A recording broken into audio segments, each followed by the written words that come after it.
네, 이번에는 미증시 전문가와 함께하는 시간, 미증시 인사이트 시간입니다. 오늘은 메리츠증권 리서치센터 황숙 연구원과 함께 이야기 나눠보도록 하겠습니다. 연구원님, 안녕하십니까?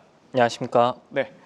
3대 지수 현재 다우존스 0.21% 하락하고 있고 S&P 500 0.36%, 나스닥 0.55% 하락하면서 전반적인 하락세 보여주고 있고 러셀은 지금 1% 넘게 상승 중에 있습니다. 그런데 오늘 가장 중요한 이슈는 아무래도 관세 유예가 종료된다라는 이런 이슈인데 따라서 좀 3대 지수가 긴장하고 있는 모양새입니다. 어떻게 보고 계십니까? 저는 방금 이제 그 전문가님께서 나와서 설명해 주셨다시피 이게 생각보다 크지 않은 문제일 수도 있다라고 좀 해석을 하고 있습니다. 무슨 뜻이냐면 계속 강조해 주셨지만 핵심은 관세 부과가 실제로 8월 1일까지 결국엔 또다시 유예가 된다라는 점입니다. 이게 4월에 주가가 크게 조정되었을 때랑 비교를 해서 생각을 해보면 그때는 이제 미국의 관세 부과에 대해서 시장이 해석했던 바는 미국이 관세를 세게 때리고 거기에 따라서 미국의 의도적인 경기 침체를 유발해서 금리 인하를 유발을 시킨다 이런 이제 시나리오를 생각을 했기 때문에 경기 침체 프라이싱이 주가에 됐었던 게 4월의 모습이었다라고 한다면 지금의 시장의 반응은 오늘도 그렇지만 이제 관세 유예를 앞두고 거의 대부분 국가들이 합의가 아직은 진행되지 않은 상황에서 지금 오늘의 주가 반응도 1% 미만의 이제 조정 정도가 나타나고 있는 수준입니다. 이 말인즉슨 그러니까 4월과는 좀 다른 주가 반응이다라고 저는 해석을 하고 있고요. 이제 그러한 주가 반응의 이제 결국의 배경은 이제 관세가 이번에도 유예가 됐고 다음번에도 유예가 될 수도 있다라고 하는 시장의 어떤 기대감이 좀 반영돼 있다라 보고 미국은 결국에는 이러한 과정을 거치면서 자기들이 원하는 이제 무역 적자를 줄이고 에너지와 농산물을 판매를 하고 이제 그러한 미국이 얻고 싶은 거를 얻어가는 합의의 방향으로 계속 이끌어가는 수순에서 미국은 계속 좋아지는 방향으로 이제 갈 확률이 좀 높다라고 이렇게 보고 있습니다. 네, 사실상 8월 1일로 관세가 약간 유예됐다 이렇게 말씀을 해주셨는데 그리고 일각에서는 트럼프 대통령이 지금 이 관세 법안보다는 감세 법안에 지금 초점을 맞추고 있어서 8월 1일 이후에도 더 유예할 수 있다 이런 이야기가 오고 있거든요. 혹시 이거에 대해서는 어떻게 생각하십니까? 사실상 감세 법안은 지난주에 이제 법안 프로세스가 마무리됐다라고 보시면 될 것 같습니다. 네. 그 OBBBA라고 하는 그 법안이 지난주에 이제 기존에 이제 공화당 지도부에서 목표를 했었던 7월 4일 대통령 서명을 이미 마쳤고요. 그래서 이제 그 법안의 프로세스가 맞춰졌기 때문에 이제 이번 주부터는 미국이 다시 이제 그 관세와 관련한 국가들 간의 협상에 좀 더 집중할 확률이 높다. 이렇게 보시면 될 것 같습니다. 네. 이렇게 연구원님과 관세 관련한 이야기 나눠봤고요. 네, 다음으로는 종목 이슈로 넘어가 보도록 하겠습니다. 네, 테슬라 관련한 소식입니다. 테슬라 지난주 발표된 인도량이 시장 기대치보단 괜찮게 나오면서 주가가 좀 상승하긴 했지만 중국 시장에서는 판매량이 감소하고 있다는 소식이 들려왔고 여기에 더해 또 참 안타깝게도 오너 리스크가 발생을 했습니다. 테슬라의 CEO 일론 머스크가 신당인 아메리카당을 창당한다고 발표하면서 일각에서는 트럼프한테 전면으로 좀 도전하는 게 아니냐라는 의견을 또 내놨고 이에 따라 주가도 6% 이상 하락하면서 출발하고 있는데요. 다시 고게 된 일론 머스크의 오너 리스크 어떻게 보고 계십니까? 사실은 이 부분은 굉장히 예측하기 어려운 영역인 거고요. 결국엔 사람이 결정한다는 측면에서 그래서 테슬라 주주들에게는 피로감이 더해지는 이슈가 계속 나타나면서 테슬라 종목에 대한 투자 매력을 낮춘다라는 사실은 좀 부인할 수 없을 것 같습니다. 실제로 이제 미국에서는 이제 일부 어떤 이제 회사가 테슬라 ETF를 준비를 하다가 이번 오너 리스크를 이제 빌미로 해서 준비하던 걸 취소했다 이런 얘기가 나오는 것처럼 실질적으로 어떤 종목에 대한 ETF가 등장한다라는 것은 그 종목에 대한 새로운 이제 수급처로 이제 작용을 하기도 하는데 그런 부분에서 이제 뭔가 이런 불확실성 요인들이 이제 오늘 나타난 주가 반응대로 좀 어렵게 좀 작용을 하고 있는데 이 부분에 대해서는 당장 이제 저희가 이제 평가를 하기는 좀 어려울 것 같고 어떻게 이제 향후의 수순이 진행되는지를 지켜보는 것 정도가 이제 당장의 최선의 전략이라고 생각을 하고 있습니다. 네, 이 오너 리스크를 지켜봐야 된다. 네, 이런 의견 주셨고요. 테슬라는 현재 7.85% 계속해서 하락 중에 있습니다. 근데 한편 이 테슬라로 한때 수익률을 굉장히 많이 창출했던 캐시우드 있지 않습니까? 이 캐시우드의 아크 인베스트먼트가 올해 뭐 서클이나 코인베이스, 엔비디아로 좋은 수익률을 내고 있는데 그런데 이 가장 비중이 높은 테슬라가 지지부진하니까 좀 힘들어하는 상태이긴 합니다. 그런데 이 테슬라가 하락할 때마다 또 아크 인베스트먼트에서 매수를 했더라고요. 이런 사실을 확인할 수 있었는데 그리고 사실 테슬라는 또 하반기에 강하다 이런 이야기가 있지 않습니까? 작년에도 상반기에 지지부진하다가 하반기에 상승하면서 테슬라는 테슬라다 이런 이야기가 오고 갔는데 이런 의견에 대해서는 어떻게 생각하십니까? 하반기에 테슬라 갈 수 있다.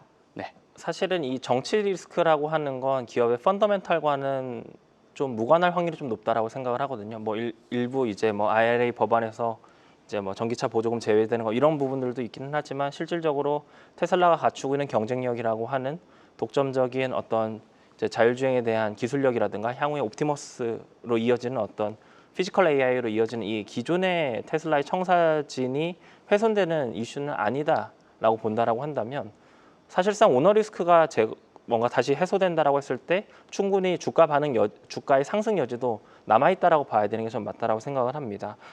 따라서 이런 반복된 오너 리스크가 반대로는 어떤 투자의 기회, 매수 기회로도 작용할 수도 있기 때문에 제가 지켜봐야 된다고 좀 언급을 드렸고요. 그래서 테슬라의 펀더멘털이 훼손되지 않았다라는 측면에서 테슬라에 대한 투자 기회는 계속 고려해야 된다. 이런 관점에서 테슬라 종목을 보고 있습니다. 네, 이렇게 해서 테슬라 관련한 투자 의견까지 살펴봤습니다. 자, 그렇다면 다음 이슈로 넘어가 보도록 하겠습니다. 네, 엔비디아와 마이크로소프트 관련한 이슈인데요. 시가총액이 곧 4조 달러, 하나로 5,460조 원에 근접한다는 소식이고 이번에 2분기 실적 때 도달할 수 있다라는 의견인데 이거에 대해서는 또 어떻게 생각하십니까? 충분히 달성 가능하다라고 생각을 합니다. 네. 엔비디아와 마이크로소프트가 각각 이제 연초 대비 15%, 20% 상승을 했고 S&P 500이랑 나스닥이 연초 대비 한 7% 상승한 거를 고려한다라고 하면 해당 빅테크 기업들이 시장을 크게 아웃퍼폼하면서 시장의 상승을 이끌었다라는 것은 이제 자명하고요. 그리고 그런 가운데 엔비디아 시총이 현재 3.9조 달러, 마이크로소프트가 3.7조 달러입니다. 두 종목이 이제 각각 한 3%, 8%만 더 상승한다라고 하면 4조 달러라고 하는 시가총액의 고지에 사상 최초의 시가총액 4조 달러 고지에 도달을 하게 되는데요. 특히 이제 엔비디아의 경우에는 올해 좀 분위기가 상반기 대비 많이 바뀐 부분이 전 좀 청사진을 그릴 수 있는 부분이라고 생각을 하는데 올해 초만 하더라도 딥시크 등장에 따라서 AI 하드웨어에 대한 과잉 공급 우려가 있었는데 이후에 이제 생각하는 AI, 에이전트 AI가 등장을 하면서 기존 AI 대비해서 100배에서 1000배 더 많은 연산량이 필요하다. 그래서 더 많은 하드웨어 필요하다. 이런 얘기들로 이어지면서 이제 하드웨어에 대한 리레이팅이 시작이 되고 AI를 중심으로 반도체주에 대한 리레이팅이 시작이 되었었던 게 최근의 흐름이기 때문에 이런 좋은 흐름이 이번 2분기 실적 시즌에서 충분히 확인될 개연성이 좀 높다라고 보고 있습니다. 네, 엔비디아와 MS 2분기 실적이 기대된다라는 말씀 해주셨고요. 엔비디아는 현재 0.16% 보합권에 머물고 있고 MS도 0.17% 마찬가지로 보합권에 머물고 있습니다. 그런데 이 엔비디아는 사실 독점력이 높고 또 기술력이 좋고 또 GPU가 잘 수요도 높잖아요. 그래서 엔비디아의 주가 상승 동력은 이해를 하겠는데 MS는 정말 조용히 꾸준히 올랐습니다. 이 주가 상승 동력, MS의 주가 상승 동력 무엇이라고 생각하십니까? 사실은 마이크로소프트는 주가를 볼 때, 올해 주가 퍼포먼스를 볼 때요, 작년도 같이 고려해야 된다고 봅니다. 사실 작년에 마이크로소프트 시장을 언더퍼폼하는 정도로 주가 수익률이 안 좋았어요. 이제 뭐 아마존이라든가 마이크로소프트 그리고 구글이 이 세 개 기업이 이제 그 대형 클라우드 서비스 프로바이더들인데 얘네 셋을 피어라고 봤을 때 나머지 두 종목 대비해서 마이크로소프트 작년에 못 갔는데 올해 좀 다시 이제 5월 1일 실적 발표 이후부터 좀 주가 수익률이 개선된 상황이라 보시면 될 것 같고 이 개선된 상황은 그 앞서 설명드렸던 어떤 AI 인프라에 대한 리레이팅이 이제 5월 1일 마이크로소프트 실적 발표에서부터 확인이 되면서 그 이제 애저라고 하는 AI 서버에 대한 매출의 기대감으로 이어지면서 어떤 이제 좋은 긍정적인 주가 반응들이 최근에 좀 나타나고 있었다. 이렇게 보시면 될 것 같습니다. 네, 그래서 마이크로소프트 관련된 이야기까지 나눠봤고요. 시간이 좀 남아서 좀 마지막 질문을 하나 드리도록 하겠습니다. 다음 주 미 의회는 크립토 위크라고 해서 그런 크립토 관련한 법안을 이제 이야기하고 통과시킬 예정이라고 하는데 이게 또 이제 암호화폐나 관련 주가, 종목의 주가에도 영향이 있을 수 있지 않겠습니까? 이거는 또 어떻게 보고 계십니까? 저는 좀 엄중하게 그리고 좀 긍정적으로 보고 있습니다.